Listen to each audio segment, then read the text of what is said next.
at ng asong ubad.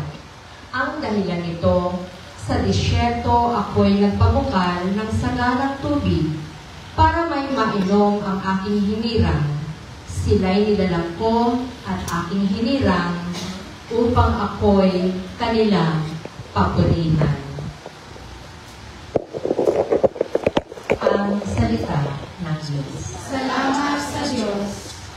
Gawa ng Diyos ay dakila, kaya tayo'y natutuwa. Gawa ng Diyos ay dakila, kaya tayo'y natutuwa. Nang linapin tayo ng Diyos at sa Siyon ay ibalik, ang nangyaring kasaysayay parang isang panaginip. Lahat tayo ay natuwa, masasayang nagsiawi.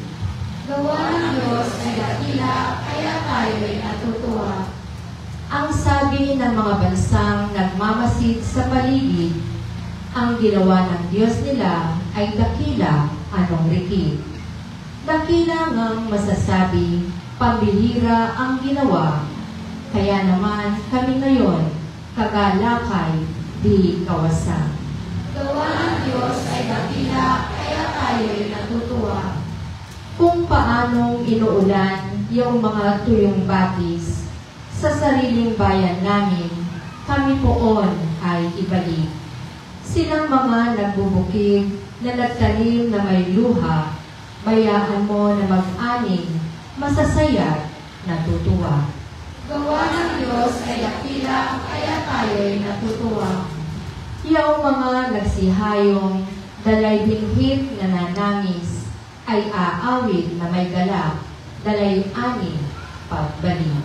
Gawa ng Diyos ay dakila, kaya tayo'y natutuwa.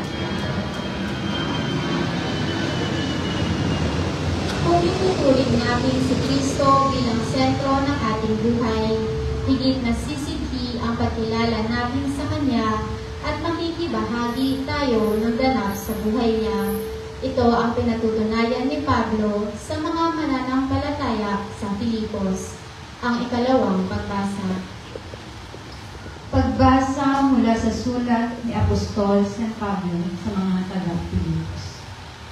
Mga kapatid, hinari kong kalugihan ang lahat ng bagay bilang kapalit ng lalong mahalaga, ang pagkakilala kay Kristo Jesus na aking Panginoon. Ang lahat ng bagay ay pinalagay kong walang kabuluhan, makamtan ko lamang si Kristo at lubos na makiisa sa Kanya. Hindi ko hangad na maging matuwid sa pamamagitan ng kautusan, kundi sa pananalig kay Kristo. Ang pagiging matuwid ko ngayon ay kaloob ng Diyos, batay sa pananampalataya. Ang tanging hangarin ko ngayon ay lubusang makilala si Kristo. Maranasan ang kapangyarihan ng Kanyang pagkabuhay na muli, makihati sa Kanyang mga hirap at matulad sa Kanya, pati sa Kanyang kamatayan. Sa pag-asang ako may huling bubuhayin. Hindi sa nakamtan ko na ang mga bagay na ito. Hindi rin sa ako'y ganap na. Ngunit sinisikap ko maisakatuparan ang layunin ni Kristo Jesus nang tawagin niya ako. Mga kapatid, hindi ko ipinalalagay na natupad ko na ang mga bagay na ito. Ang ginagawa ko ngayon, nililimot ang nakaraan at sinisikap na makamtan ang nasa hinaharap. Nagpapatuloy na ako tungo sa hangganan upang kamtan ang gantimpala ng pagkakatawag sa akin ng Diyos sa pamamagitan ni Kristo Jesus, ang buhay na hahantong sa langit. Ang salita ng Diyos. Salamat sa Diyos. Tumayo na po ang lahat.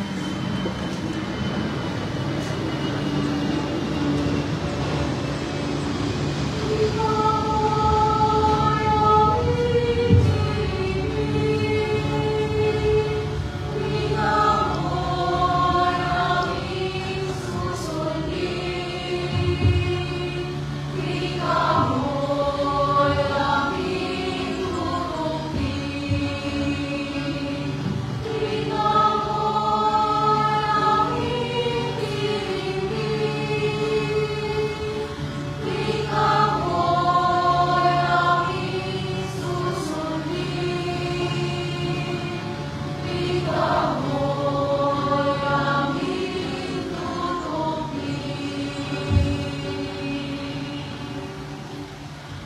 Sumayin niyo ang Panginoon.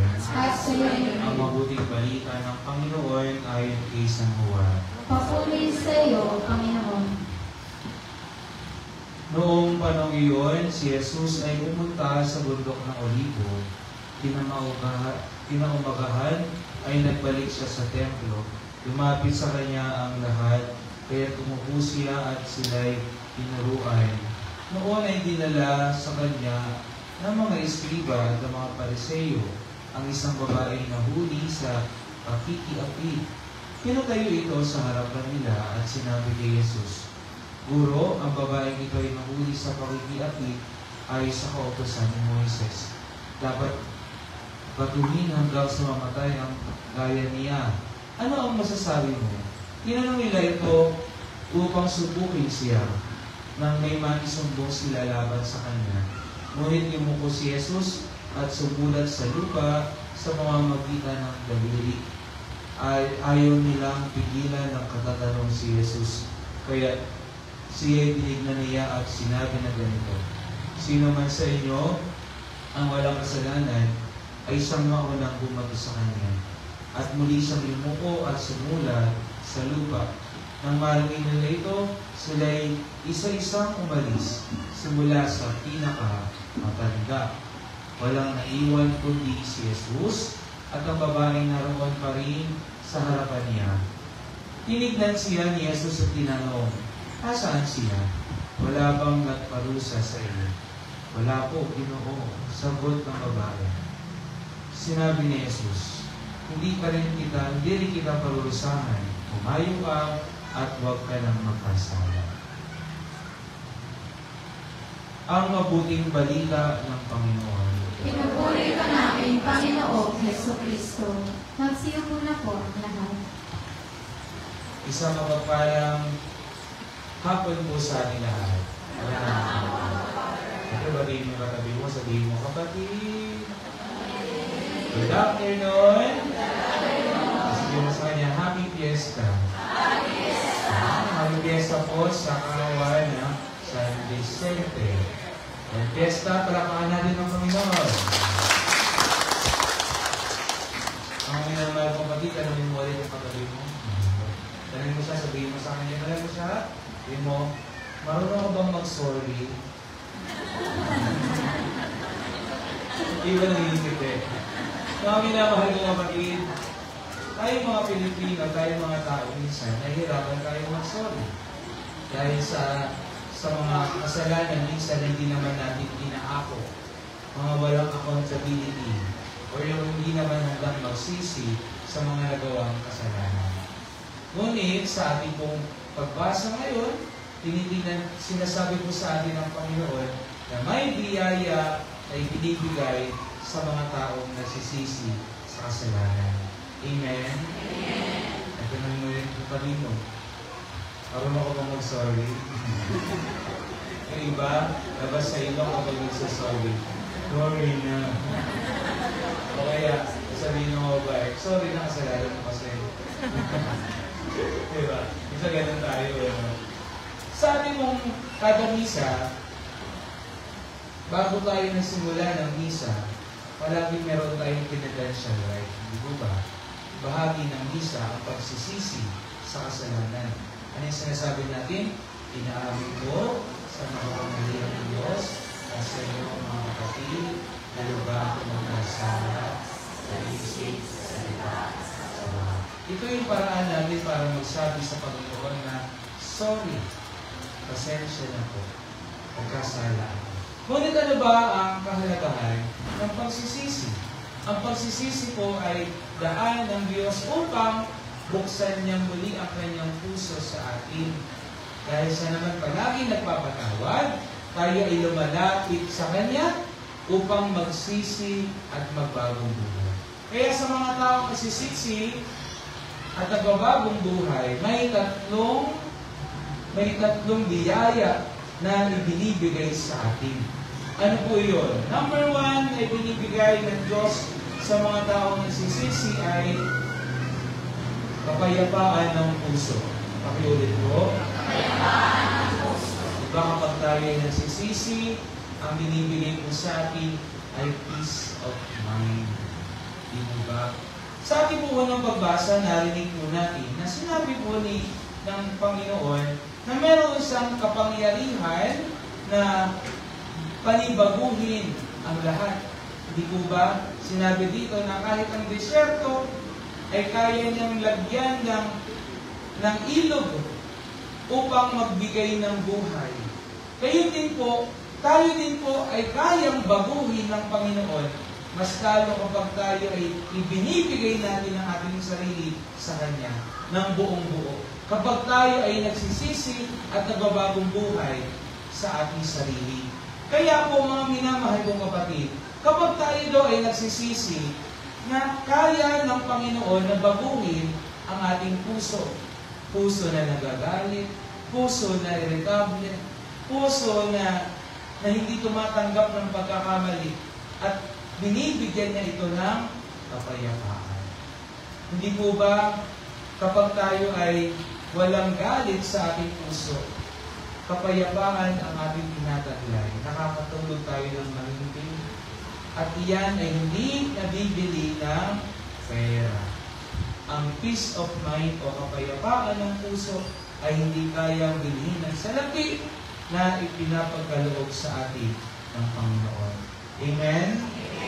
Pangalawang biyaya na pinapagkaloob sa atin ng Panginoon sa mga nagsisisi ay magandang bukas. Pakiulit po. Magandang bukas.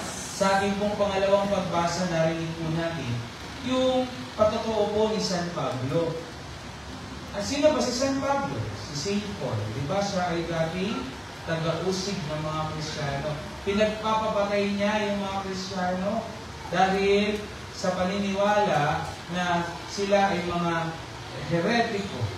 Diba? Ngunit, isang araw, nagpakita si Jesus sa kanya, sinabi sa kanya, ako si Jesus ang iyong inuusig. At natauhan siya doon. Simula noon, si San Pablo ay nagsisi sa kanyang mga kasalanan at sumunod siya kay Jesus bilang isang halaga. At nakita po natin sinabi sa pangalawang pagbasa na sinabi ni San Pablo na tignan ang kanyang buhay na bilang patotoo na kapag ang isang tao ay nagsisisi, maaari tayong magkaroon ng magandang buhay, magandang kinabukasan, dahil tayo ay nakatuon sa Panginoon. At ang Panginoon ang magbibigay sa atin ng biyaya na higit sa ating inaasahan. Kapag tayo ay nagbagong buhay at sumunod sa ating Panginoon, siksik, liglig at umaapaw ang biyaya na ibinibigay niya sa atin. Amen? Amen. Kaya mga minamahal kong kapatid, kapag tayo ay nagsisisi at nagbabagong buhay, magandang bukas ang nais ng Panginoon sa atin. Amen? Amen. Number 3, ano ang biyaya na pinapagkaloob sa atin ng Panginoon ay kalayaan. Pakiulit po. Kalayaan. Number 1, kapayapaan. Kapayapaan. Very good. Number 2, magandang bukas. At number 3, kalayaan. Kalayaan sa ating sarili at sa ating pagkakasala. Sa ating pong mabuting balita, narinig po natin yung isang babae na nahuli sa pakikipatid. Diba? Sa asawa na hindi niya asawa. No? At ano daw ay yung ginagawa yung sa mga taong nahuli na hindi apid, sila ay binabato hanggang sila ay mamatay. Ngunit nakita po natin yung awa na pinakita ni Jesus. At sinabi niya sa mga taong nais siyang batuhin, sino sa inyo ang may kasalanan, maunang bumato. Kaya mga minamahal ng kapatid, sa pamamagitan ni Jesus, pinapalaya niya tayo sa ating mga kasalanan upang magkaroon tayo ng pagkakataong magsimula muli. Pinatawad niya yung babae hindi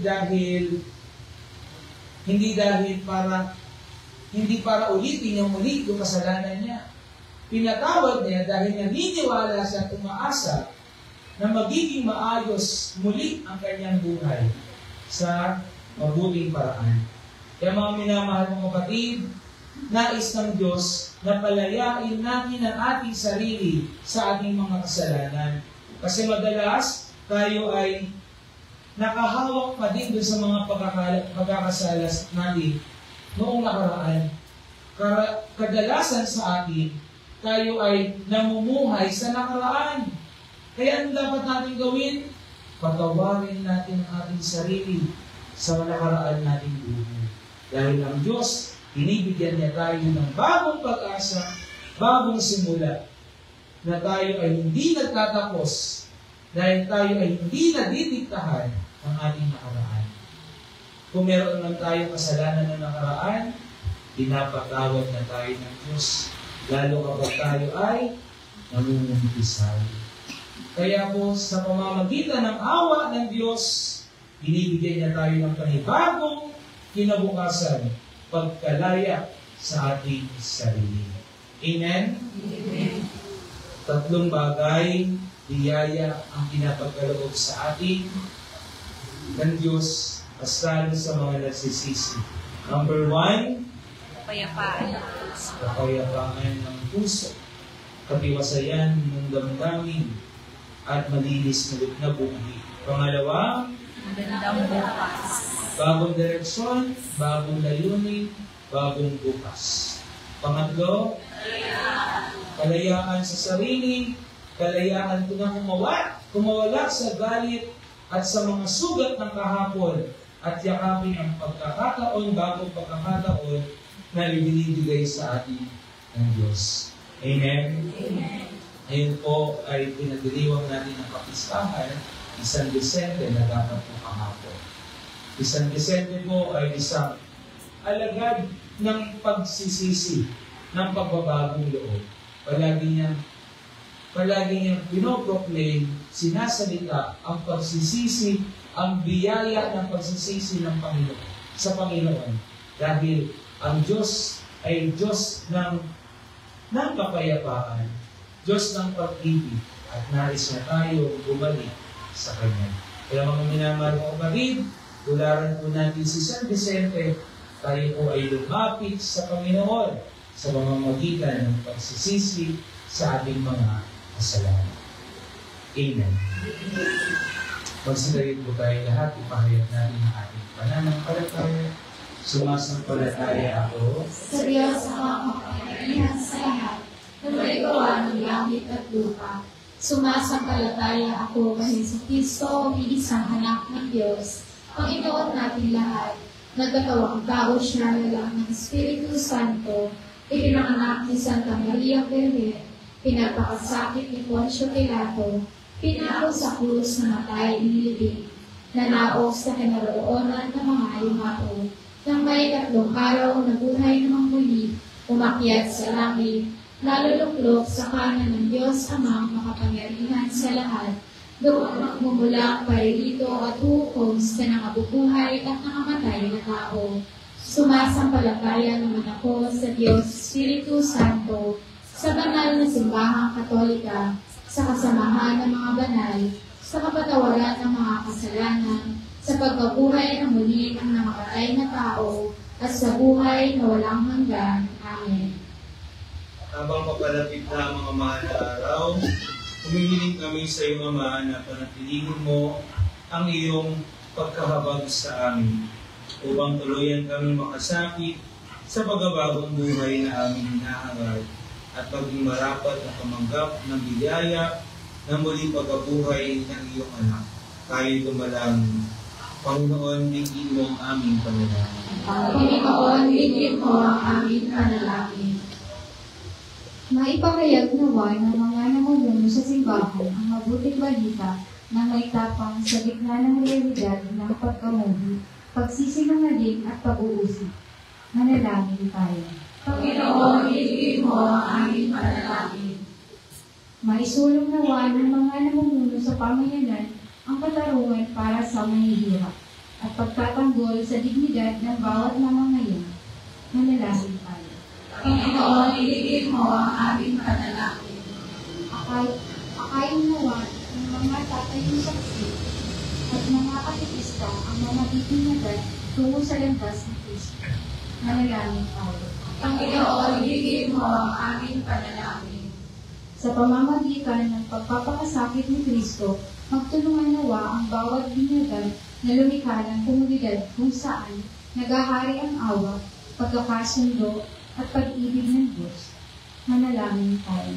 Panginoon, higit mo ang aming panalangin. Tanggapin nawa ng Panginoon sa buhay na walang hanggan ang mga kapatid nating yumao upang ang karangalan nila'y maging ganap. Manalangin tayo. Panginoon, higit mo ang aming panalangin. Sa ilang sandali ng katahimikan, ating ipanalangin ang iba pang mga pangangailangan ng ating pamayanan, pati na rin ang ating pansariling mga kaibigan. Manalangin tayo. Panginoon, higit mo ang aming panalangin. Ama, sa pamamagitan ng iyong anak na si Jesus, iligtas mo kami sa kamatayan at pagkalooban mo kami ng bagong buhay na siyang pinagtagumpayan niya sa krus. Siya nabubuhay naghahari kasama mo, Espiritu Santo, mapasawalang hanggan. Amen. Magsiupo na po ang lahat.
Manalangin kayo, mga kapatid, upang ang paghahain natin ay kalugdan ng Diyos amang makapangyarihan. Tanggapin nawa ng Panginoon itong paghahain sa iyong mga kamay, sa kapurihan niya at karangalan sa ating kapakinabangan at sa buong sambayanan niyang banal. Ama namin lumikha, kami dumadalangin, ang mga pinapagsaloob mo ng mga nilalaman ng pananampalatayang Kristiyano ay iyong gawing danisay, pakundangan sa ipinagdiriwang na paghahain ito sa pamamagitan ng Jesucristo kasama ng Espiritu Santo magpasawalang hanggan. Amen. Sumayin niyo ang Panginoon. At sumayin rin. Sa Diyos ang iyong puso at diwa. Itinaas namin sa Panginoon. Salamatan natin ang Panginoong ating Diyos. Marapat na siya'y pasalamatan. Ama naming makapangyarihan, tunay ng marapat, na ikaw ay aming pasalamatan sa pamamagitan ng Jesucristo na aming Panginoon. Siya ay di naiiba sa amin, kaya siya ay nagdadalang hati rin sa pagpanaw ni Lazarong kaibigang giliw. Siya ay di naiiba sa iyo, kaya taglay ang kapangyarihan mo, kanyang binuhay ang kaibigang yumao. Sa kanyang paikiramay sa sangkatauhan, kami kanyang pinakikisamahan upang may pag-iwang ang mga paliwating ng iyong kalamahan o sa aming buhay. Kaya kaisa ng mga anghel, isiawat na pagpuri sa iyo, na walang humpay sa kalangitan, kami natutungi sa iyong kadakilaan.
Magsiluhod po ang lahat. Ama naming banal, ikaw ang bukal ng tanang kabanalan, kaya't sa pamamagitan ng iyong Espiritu, gawin mong banalan mga kaloob na ito upang para sa aming maging katawan at tugon na aming Panginoon Jesucristo. Bago niya pinatiis ang kusang loob na maging handog, hinawakan niya at tinatay. Pinasalamatan ka niya, pinagdati-hati niya iwan, inibot sa kanyang mga alagad at sinabi, tanggapin ninyong lahat ito at kanin ito ang aking katawan ay hahandog para sa inyo.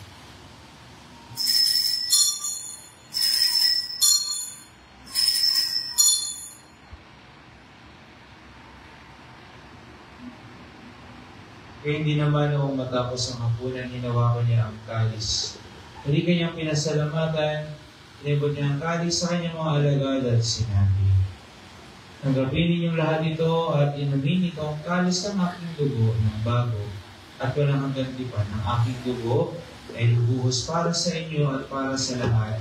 Sa ikapagpapatawad ng mga kasalanan, gawin ninyo ito sa pag-alala sa akin.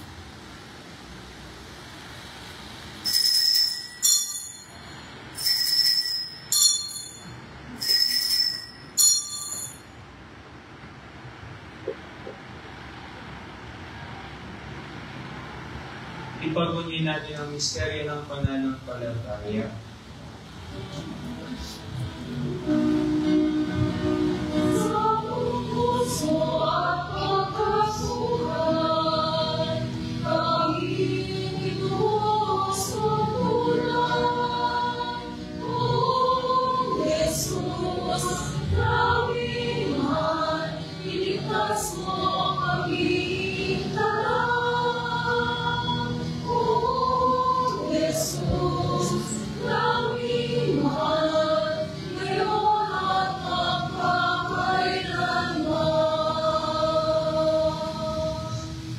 Ama, ginagawa namin ngayon ang pag-alala sa pagkamatay at muling pagkabuhay ng iyong anak. Kaya tinihali namin sa iyo ang tinapay ng iyong buhay. Matanggal sa nagkakaloob ng kaligtasan, kami nagpapasalamat dahil kami ay iyong minarapat na tumayo sa harap mo para maglingkod sa iyo. Sinasamo namin kami magsasalo-salo. Sa katawan at dugo ni Kristo ay mabuklod sa pagkakaisa sa pamamagitan ng Espiritu Santo.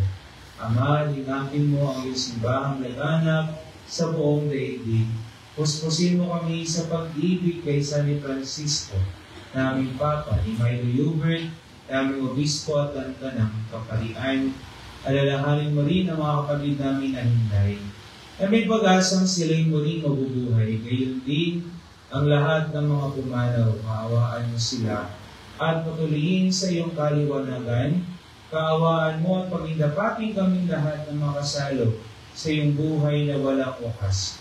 Kaysa ng mahal na Birheng Maria na ina ng Diyos, ang Immaculada Concepcion ng Pasig, isa na sa kanyang kabiyak na puso, isa ng mga apostol at lahat ng mga banal, San Vicente Ferrer, na namuhay dito sa daigdig ng kalugod-lugod sa iyo, may pagdiwang nawa namin ang pagpupuri sa ikararangan mo sa pamamagitan ng iyong anak na aming Panginoong Heso Kristo.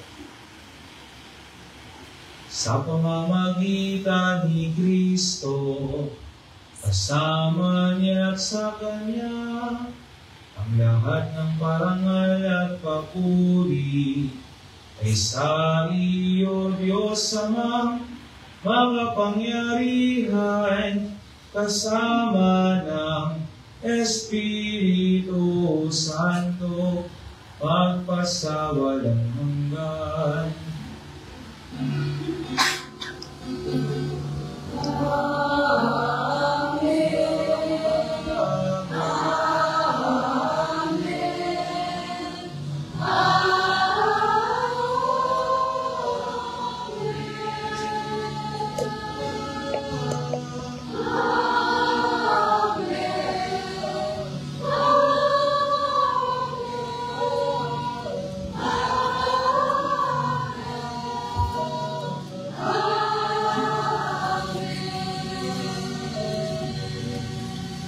Sa talubilin na nakagagaling na sa turo ni Jesus na Panginoon natin, Diyos, ipahayag natin ng lakas ko.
Hinihiling namin kami sa lahat ng masama, pagkalooban ng kapayapaan araw-araw, iligtas sa kasalanan, at ilayo sa lahat ng kapahamakan. Samantalang aming pinananalikan ng dakilang araw ng pagpapahayag ng tagapagligtas namin si Heso Kristo.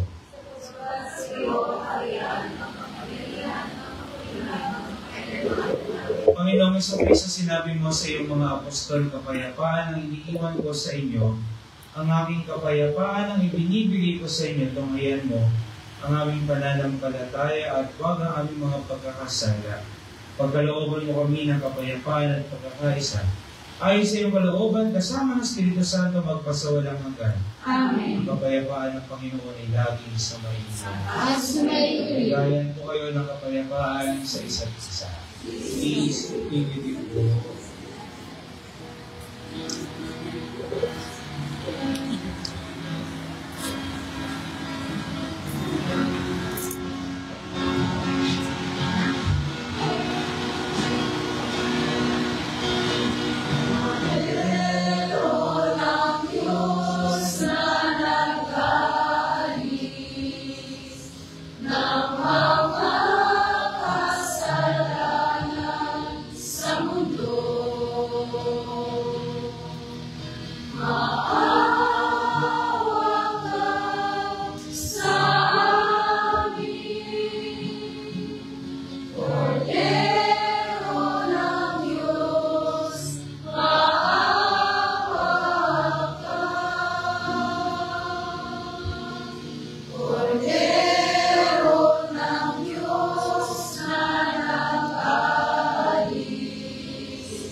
Magsiluhod po ang lahat.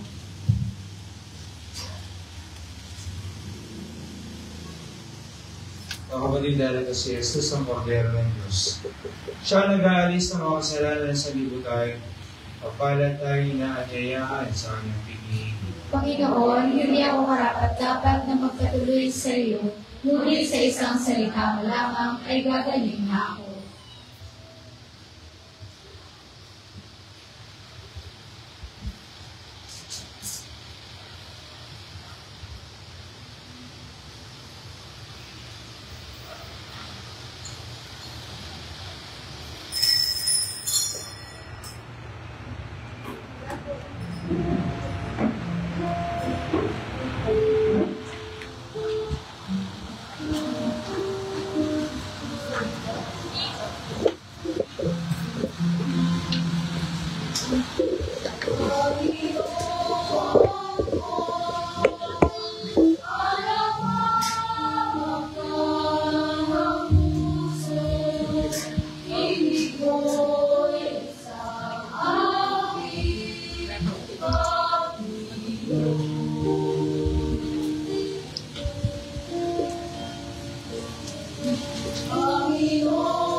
Magsilud po ang lahat at ating dasalin ang panalangin kay Apostol San Andres. O maluwalhating Apostol San Andres, ikaw ang unang nakakilala at kay Kristo ang sa San Juan, panamahan si Jesus sa kanyang misyon dito sa mundo. Ikaw rin ang naghikayat sa iyong kapatid na si San Pedro upang maging tagasunod ni Jesus. Sa iyong pamamagitan, buong puso ginawa namin masundan si Jesus at ang kanyang mga turo. Turuan mo kaming mag-akay ng aming kapwa tungo kay Kristo na amin siyang sama-samang ibigin at paglingkuran. Tulungan mo kaming matutuhan ang kahulugan ng pagpapakasakit ni Kristo sa krus nang malugod ginawa namin pasanin ang aming mga krus sa araw-araw ng walang pag-aalinlangan. Banggitin po ang mga kahilingan. Ama naming makapangyarihan, kami nakikiusap na iyong paunlakan. Sa hiling namin kami laging idalangin sa iyong harapan ni Apostol San Andres na nangaral at nangasiwa sa iyong sambayanan. Sa pamamagitan ni Jesucristo, kasama ng Espiritu Santo, magpasawalang hanggan. Amen. Apostol San Andres. Magsitayo na po ang lahat. Manalangin tayo. Ama naming ang pagmahal, kaming naikinabang sa katawan na dugo na iyong anak ay mapabilang namang lagi sa mga kaanib niya sa na namamagitan kasama ng Espiritu Santo magpasawalang hanggan. Amen. Magsiupo muna po ang lahat para sa mga katalastas. Ang St. Andrew the Apostle, Pasay Parish ay naghahanap po ng mga volunteer motorcycle riders na maging halagad ni San Andres. Lingkod bilang mark sa mga aktibidad ng Mana Santa. Bilang isang marshal, ikaw ay maging bahat ng isang team na magpapatupad kaligtasan at kaayusan sa sitwasyon. Sa mga interesado, hanapin lamang po si Brother Ryan Moral o makipag-ugnayan sa ating parish office. Sa susunod na linggo, April 13, Palm Sunday, ang misa sa umaga ay magsisimula po sa San Antonio de Padua Chapel sa Centennial sa ganap na 6 a.m. para sa pagbabasbas ng mga palaspas at susundan ng prosesyon at paglalatag ng mga tela patungo sa ating parokya. Ang call time po sa San Antonio Chapel ay sa ganap na 5:45 a.m. Mayroon din pong ibibentang palaspas sa araw na iyon. Inaanyayahan po ang lahat na magsimba. Ipinapaalam din po na magkakaroon tayo ng 2 misa sa gabi sa ating parokya. Ito ay sa ganap na 6 p.m. at 7:30 p.m. Gusto mo bang magamit ang iyong kasanayan sa social media para sa paglilingkod sa Panginoon? Ang St. Andrew the Apostle, Pasay Parish ay naghahanap po ng mga volunteer na gustong sumali sa ating Songcom Ministry. Sa mga interesado, hanapin lamang po si Sister Audrey Almanon, Ministry Coordinator, o mag-message sa St. Andrew Official Facebook page. Para sa talaan ng ating mga gawain sa Semana Santa, pakitignan na lang po sa ating official Facebook page at sa tarpaulin na nakapaskil sa harap ng ating simbahan. Gayon din po, magkakaroon po ng magtitinda ng palaspas sa harapan ng ating kapilya sa halagang 50 pesos sa susunod na linggo, April 13. Hinihikayat po ang lahat na bumili. Maraming salamat po. Magsitayo na po ang lahat. Sa linggo ay linggo na ng palaspas. At meron pong ititindang palaspas ang ating kapilya. Tangkilikin po natin ang sarili natin. Amen? Amen.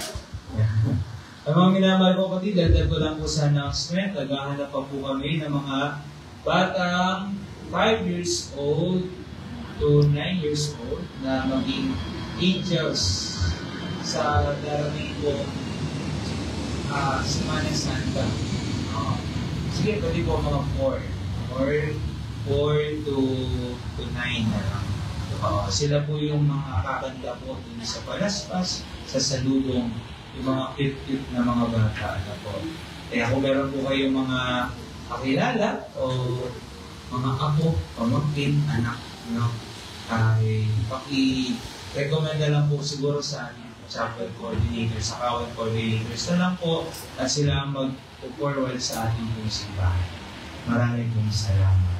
At naghahanap pa po kami ng motorcycle, mga alagad ni San Andres, yung mga mag-marshal po sa ating mga posisyon. No? Kaya kung meron po kayo mga motor, at hindi naman po kayo mag-long ride sa mahal na araw, kasi mag-marilaki po kayo. So, kaya mag-volunteer na po kayong maging marshal sa ating pong posisyon. Tatawagin po kayong St. Andrew Riders. Maraming pong salamat. Ginahayaan po ang mga birthday celebrants ng month ng April para po sa pagbabasbas. Kung po kayong mahiya, ang mga birthday celebrants,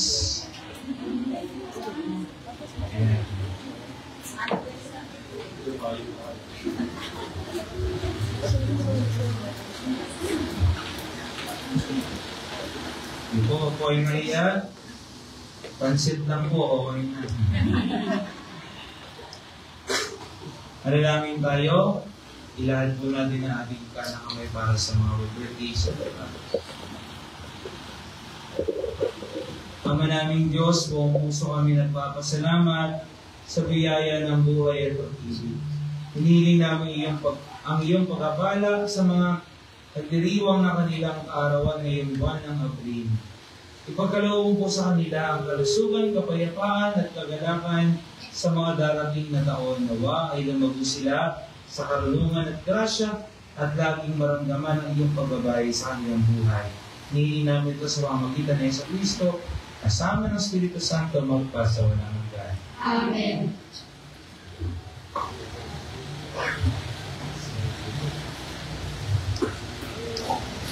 Happy birthday to you. Happy birthday to you. Happy birthday to you.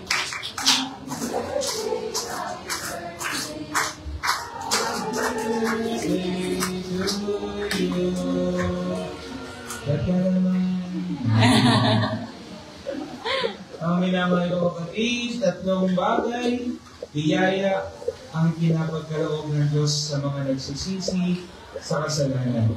Number 1, Kapayapaan. Number 2,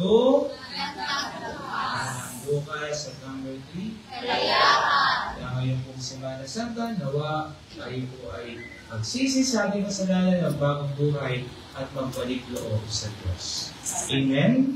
Sumayin niyo ang Panginoon At sumayin palain kayo ng makapangyarihang Diyos. Ama, Anak, at Espiritu Santo. Amen. Kung sa ating pagdiriwang, humayo kayong taglay ang kapayapaan upang ang Panginoon ay mahalin at paglinturan. Salamat sa Diyos. Sa kawan ng San Vicente, Happy Fiesta!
Say hi.